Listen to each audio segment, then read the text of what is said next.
Olá, amigos, vamos lá. Vamos continuar então o estudo do direito constitucional. Agora vamos ingressar em um outro tópico, importante tópico também dentro do direito constitucional. O tema agora é direitos políticos. Vamos tratar dos direitos políticos e vamos ver os principais aspectos, aqueles que aparecem mais no concurso público. Tudo bem? Então já vá abrindo aí um outro tópico dentro do seu caderno e o tema agora é direitos políticos. Vamos colocar então aqui, vamos colocar o tema direitos políticos. O tema direitos políticos. Bom, a primeira coisa que você tem a saber sobre os direitos políticos é onde está localizado os direitos políticos. Bom, qual é o dispositivo constitucional que trata sobre esse tema, professor? Então vamos colocar aqui no quadro que o dispositivo constitucional que trata sobre esse tema é o artigo 14, mas não só o 14, vai do artigo 14 ao 16 da sua Constituição Federal. Está aqui então o dispositivo legal. Direitos políticos, então você vai encontrar artigo 14 até o artigo 16 da sua Constituição Federal. Tudo bem, senhores? Então foca aqui, vou pedir ao câmera que foque aqui, volta aqui para mim, para que a gente vá conseguindo construir então um entendimento sobre essa matéria. Preste atenção. Primeira coisa que a gente vai falar sobre os direitos políticos é um conceito. E aí eu poderia conceituar direito político pelo menos de duas formas. Bom, sobre um aspecto formal, poderia dizer para os senhores que direito político, os direitos políticos, consiste em um conjunto de normas que vai definir a participação do cidadão na vida política do Estado. Então vamos colocar isso aí no seu caderno. Então abra assim um ponto, 1.1, que estamos falando do direito político. 1.1, você coloca assim, conceito. Conceito. Vamos esquematizar essa ideia do conceito dos direitos políticos. Então, eu posso conceituar direitos políticos pelo menos de duas formas. Posso conceituar sobre um aspecto formal e posso conceituá-lo sobre um aspecto material. Bom, sobre um aspecto estritamente formal, você vai colocar aí no seu caderno a frase que já lhe disse e vou dizer de novo.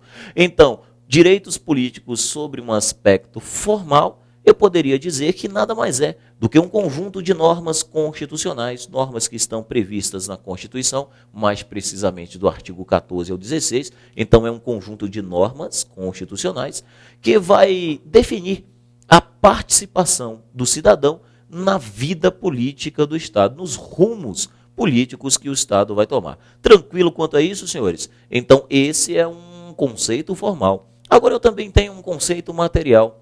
E esse conceito material se aproxima mais do conceito que foi adotado pelo caput do artigo 14 da Constituição Federal. Sobre um aspecto formal, eu poderia dizer que os direitos políticos é um instrumento, é um mecanismo que vai garantir ao cidadão o exercício do poder. Bom, isso nos remete ao conceito de soberania popular. Sobre o conceito de soberania popular, está lá no parágrafo único do artigo 1º da sua Constituição Federal, onde diz que todo o poder emana do povo. Todo o poder emana do povo. Esse é o conceito de soberania popular. Todo o poder, então, emana do povo. Aí você pergunta, e como que o povo exerce esse poder? Como se dá o exercício do poder? O exercício do poder se dá através dos direitos políticos. Então, os direitos políticos, nesse sentido material, seria o quê? Um mecanismo, um instrumento que vai materializar, concretizar o poder. Tudo bem? Ou seja, dito de outra forma, eu posso dizer então que os direitos políticos é um instrumento por meio do qual o cidadão vai fazer o quê? Vai materializar aquele conceito de soberania popular. Essa ideia está no artigo 14 da Constituição Federal. Vamos então esquematizar aqui para os senhores a ideia para que você acompanhe. Então, sobre um sentido material, eu poderia dizer então, olhe, preste atenção, que os direitos políticos que os direitos políticos consiste em um mecanismo, ou vamos colocar aqui, um instrumento. Consiste, então, num instrumento de exercício. Um instrumento de exercício do poder. Dito de outra forma, os direitos políticos consistem num instrumento de exercício da soberania popular. Bom, aqui está um conceito material, um conceito que se aproxima muito daquele conceito dado pelo artigo 14 da Constituição Federal. Então veja, os direitos políticos consistem em um instrumento de exercício da soberania popular, do poder. O povo exerce o poder através dos direitos políticos. Bom, os direitos políticos também são conhecidos com outro nomezinho. Podemos chamar, então, os direitos políticos de sufrágio. Sufrágio universal. Sufrágio universal.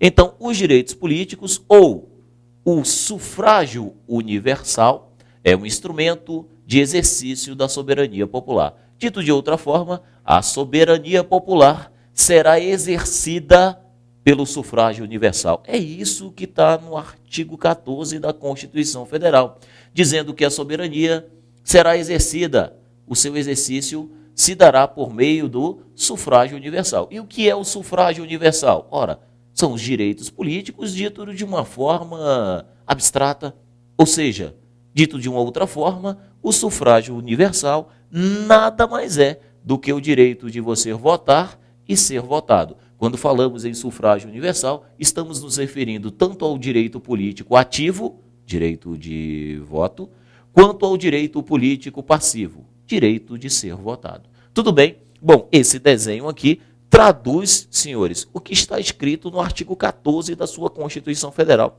Vamos colocar aí na tela para que você acompanhe em casa. Então, o artigo 14, põe aí. Olha lá, senhores. Direitos políticos, artigo 14. A soberania popular será exercida, perceba, pelo sufrágio universal e pelo voto direto e secreto com valor igual para todos nos termos da lei, mediante, volta aqui para mim. Então a gente pôde acompanhar que conforme o caput do artigo 14, a soberania popular será exercida pelo sufrágio universal, ou seja, pelos direitos políticos. Agora, a soberania popular será exercida pelo sufrágio universal através do que, professor? Vamos esquematizar aqui. Através de 3 institutos. Quais são eles? Isso vai cair no concurso público. Quais são esses institutos? Fala para mim, professor. Vamos colocá-los aqui. Primeiro, vá anotando aí no seu caderno. Plebiscito. Plebiscito. É o primeiro instrumento, então, que vai materializar o sufrágio universal, os direitos políticos. Plebiscito. Segundo, referendo. Referendo. Terceiro, iniciativa popular. Iniciativa popular. Então, senhores, preste atenção. A soberania popular será exercida pelo sufrágio universal por meio de plebiscito, referendo e iniciativa popular. É o que está no artigo 14 da sua Constituição Federal, porque direitos políticos, sobre uma perspectiva material, consistem em um instrumento de exercício da soberania popular. Então, a soberania popular é ou vai ser exercida pelo sufrágio universal. E esse sufrágio universal, ele vai ser materializado,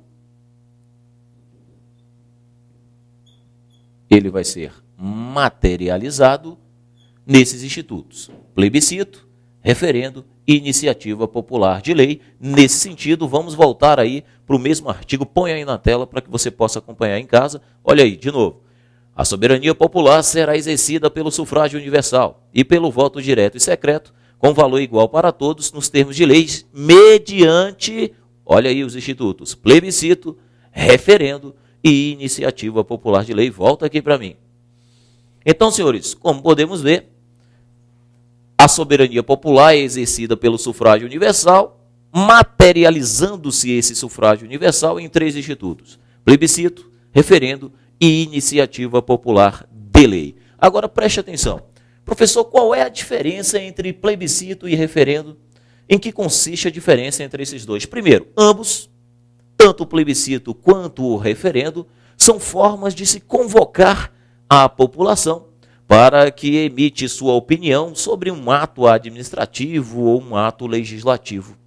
Então, convoca-se a população devido à relevância daquele ato administrativo, devido à relevância daquela norma, para que a população venha a opinar. Bom, ocorre que plebiscito se convoca a população antes do ato administrativo ou do ato legislativo. Logo, o plebiscito é uma consulta popular prévia, anterior. Tudo bem? Consulta popular prévia. Já o referendo também é a consulta popular, mas é uma consulta popular posterior. Então, essa é a diferença. Enquanto o plebiscito é uma consulta popular prévia, referendo é uma consulta popular posterior. Tranquilo, senhores? Agora, só para vocês, essa é só para você. Preste atenção. Iniciativa popular, geralmente, quando se fala por aí, se fala somente na iniciativa popular de lei federal. Bom, a iniciativa popular de lei federal está prevista no artigo, vamos colocar aqui, no artigo 61, isso mesmo, 61, parágrafo 2º da Constituição Federal.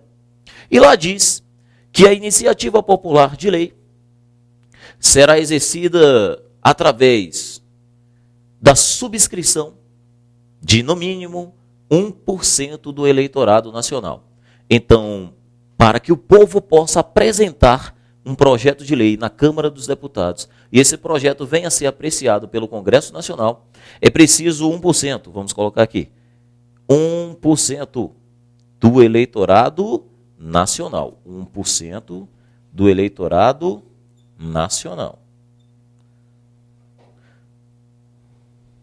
Então, para que o povo venha apresentar um projeto de lei federal, artigo 61, parágrafo 2º da Constituição Federal, 1% do eleitorado nacional.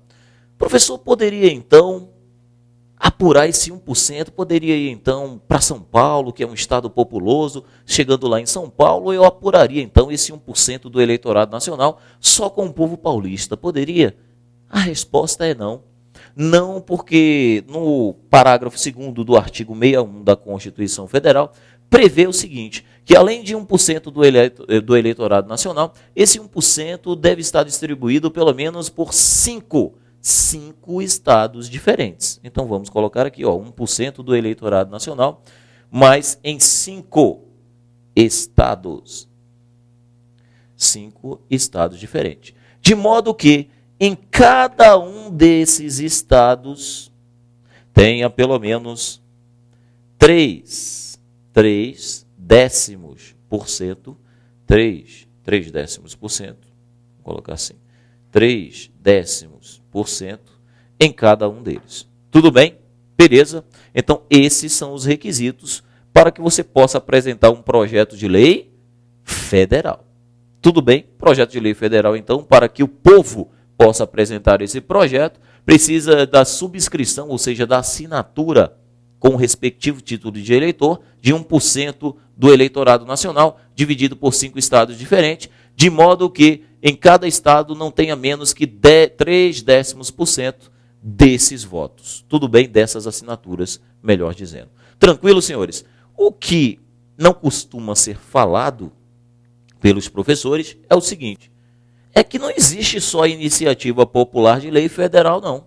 Nós temos iniciativa popular de lei também estadual. Tem, professor? Tem. Iniciativa popular de lei estadual. Preste atenção. Iniciativa popular de lei estadual. E onde está previsto isso, professor? Vá, abra a sua Constituição, vá até o artigo 27, no seu parágrafo 4º. E lá você vai encontrar a seguinte ideia. Uma frasezinha bem curtinha, está dizendo assim, no parágrafo 4º do artigo 27. Iniciativa popular de lei estadual, aliás, está dizendo, lei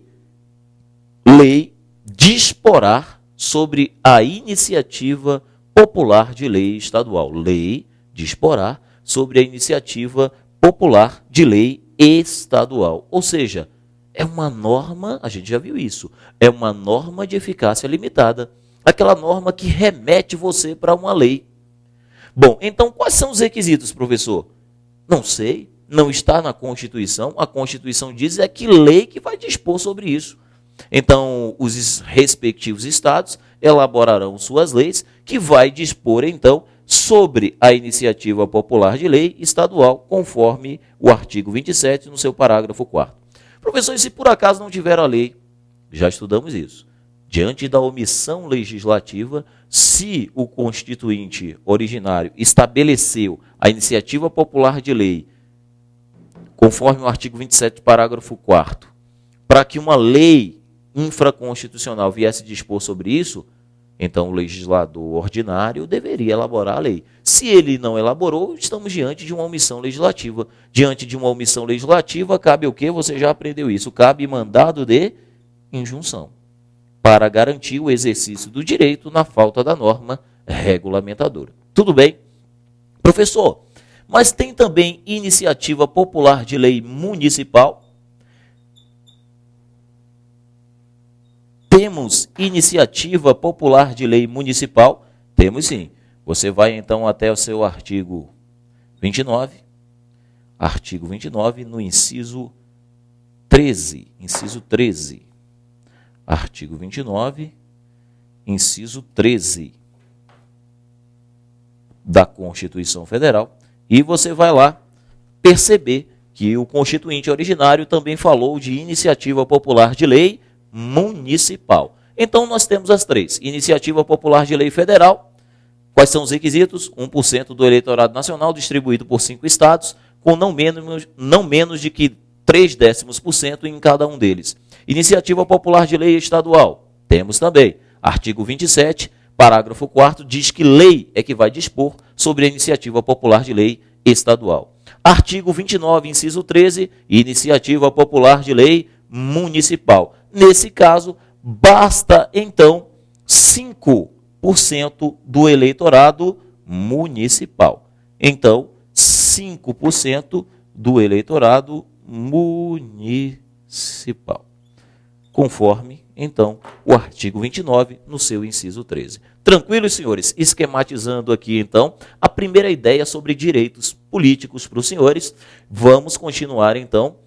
Vamos apagar aqui o quadro para que a gente continue a ideia sobre os direitos políticos, senhores. Dada a introdução, já sabemos, então, que os direitos políticos consistem, então, em um instrumento, um mecanismo que vai garantir a soberania popular. Dito de outra forma, é um instrumento, senhores, que vai fazer o quê?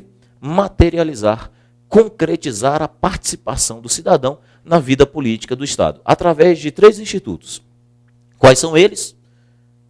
Plebiscito, referendo e iniciativa popular de lei, conforme vimos. Tudo bem? Então vamos lá, vamos dar um prosseguimento. Vamos abrir um outro ponto no seu caderno e você abre o ponto assim, 1.2 e coloque assim, capacidade eleitoral ativa. Vamos falar então da capacidade eleitoral ativa. Dito de uma outra forma, é o direito de você se alistar como eleitor e de você votar. Nesse sentido, a Constituição diz assim, olhe, a Constituição diz, o voto, Aliás, ela começa com um alistamento. Vamos corrigir aqui.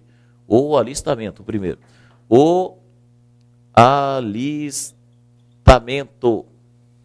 eleitoral. E o voto são, 2 pontos, o alistamento eleitoral e o voto são obrigatórios para quem? Primeiro ponto, vamos esquematizar.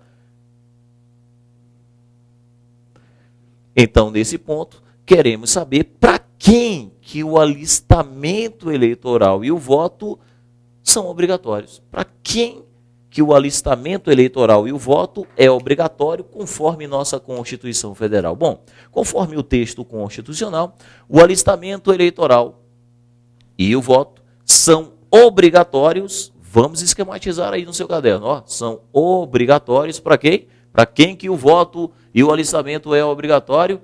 Preste atenção. Para o maior de 18 anos, porém menor de 70. Bom, a Constituição só fala para os maiores de 18 anos, professor. Eu estou acompanhando aqui, né, o meu texto constitucional, ele não fala menor de 70, não. Bom, mas aí é um raciocínio lógico, você teria que perceber e ler os 2 incisos conjuntamente, porque logo abaixo aí na sua Constituição, o Constituinte originário diz que para o maior de 70, o voto é facultativo. Então, nós temos que falar assim, o voto eleitoral, aliás, o alistamento eleitoral e o voto são obrigatórios para o maior de 18, porém menor de 70. Também o voto, não, é só para esses 2, né? Então, o voto é obrigatório, o alistamento eleitoral e o voto é obrigatório para o maior de 18, porém menor de 70. Tudo bem? Agora, num outro momento, queremos saber para quem que o voto é facultativo. Para quem que o voto é facultativo? Para quem que o voto é facultativo, professor? Bom, conforme a Constituição Federal, o voto será facultativo. O voto será, então, facultativo, esquematizando aqui, o voto vai ser facultativo para o maior de 16, porém menor de 18. Então, acompanhe aqui, para o menor, aliás, para o maior de 16, porém menor de 18, o voto é facultativo. O voto também será facultativo para o maior de 70 anos. E o voto também será facultativo para o analfabeto. Então, vamos colocar aí, o voto também será facultativo para o analfabeto. Então, esquematizando aqui para os senhores, conforme a Constituição, estamos falando da capacidade eleitoral ativa. Estamos falando, então, que o alistamento eleitoral e o voto são obrigatórios para o maior de 18, porém menor de 70, é facultativo para o maior de 16, maior de 16 e menor de 18, para o maior de 70 e também para o analfabeto. Mas a Constituição ainda traz uma outra possibilidade. E a possibilidade agora é: quem são os inalistáveis? Quem são os inalistáveis? Isso que queremos saber agora. Quem são os inalistáveis? Esquematizando, então, são inalistáveis os conscritos. Quem são os conscritos, professor? Quem são esses? Os conscritos são aqueles que estão em serviço militar obrigatório.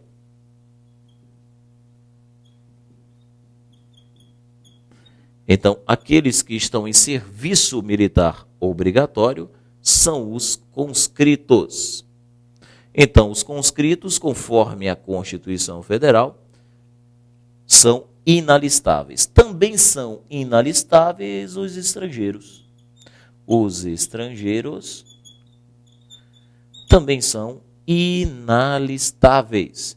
Então, esquematizando aqui para os senhores, nós temos então dois grupos que a Constituição taxou como inalistáveis. Quem são os inalistáveis? Os conscritos e os estrangeiros. Então, fechando essa parte aqui, senhores, estamos falando da capacidade eleitoral ativa. Nesse sentido, a Constituição diz: o alistamento eleitoral e o voto são obrigatórios para o maior de 18, porém menor de 70. São facultativos para o maior de 16, porém menor de 18, para o maior de 70 e para o analfabeto. São inalistáveis os conscritos, ou seja, aqueles que estão no serviço militar, obrigatório, e os estrangeiros. Tudo bem, senhores? Tranquilo? Então vamos, nesse momento, colocar aí na tela para os senhores o artigo da Constituição, os parágrafos 1º e 2º aí do artigo 14, que traduz essa ideia. Põe aí na tela. Então, olha aí. Parágrafo 1º do artigo 14 diz o seguinte: o alistamento eleitoral e o voto são, estamos falando então da capacidade eleitoral ativa. Primeiro, obrigatório para os maiores de 18 anos. Segundo, facultativo para os analfabetos, os maiores de 70 anos e os maiores de 16, porém menores de 18 anos, foi aquilo que eu falei. E o parágrafo 2º traz aí os inalistáveis, dizendo: não podem alistar-se como eleitores os estrangeiros e, durante o período do serviço militar obrigatório, os conscritos. Tudo bem? Volta aqui para mim. Vamos então dar sequência no entendimento sobre os direitos políticos e vamos apagar essa parte aqui para falar da capacidade eleitoral passiva. Então falamos da capacidade eleitoral ativa, dito de outra forma, direito de se alistar e direito de votar. Agora nós vamos falar da capacidade eleitoral passiva. Põe aí no seu caderno um outro tópico, o tópico de número 1.3, capacidade eleitoral passiva. Então vamos falar da capacidade eleitoral passiva. Dito de outra forma, senhores, é o direito de você receber um voto, é o direito de você poder se candidatar a um cargo eletivo. Tudo bem? Tranquilo? Vamos lá. Então, sobre a capacidade eleitoral passiva, a primeira coisa que você tem que saber, senhores, é quais são os requisitos para que eu possa concorrer a um cargo eletivo, professor? Bom, nesse ponto nós estamos falando então dos requisitos. Requisitos de elegibilidade.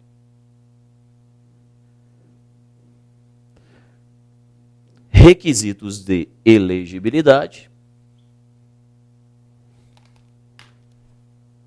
Nós vamos colocar aí, esquematizando a ideia para os senhores, que esses requisitos, você pode muito bem lembrar deles com um processozinho mnemônico.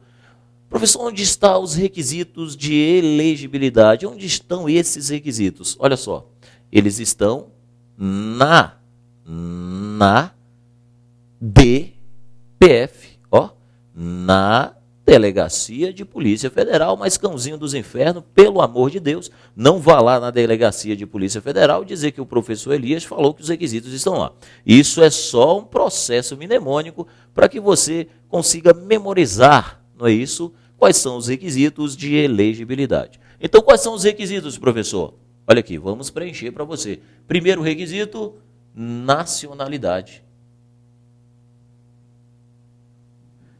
Primeiro requisito, nacionalidade. Segundo requisito, alistamento eleitoral.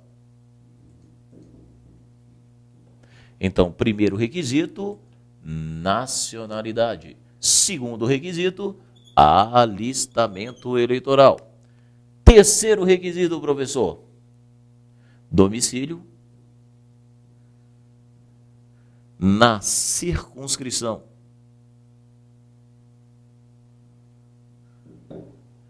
Domicílio na circunscrição eleitoral. Esse é o terceiro requisito. Domicílio na circunscrição eleitoral. Quarto requisito, pleno exercício dos direitos políticos. Pleno exercício dos direitos políticos. Pleno exercício dos direitos políticos. Por último, filiação partidária.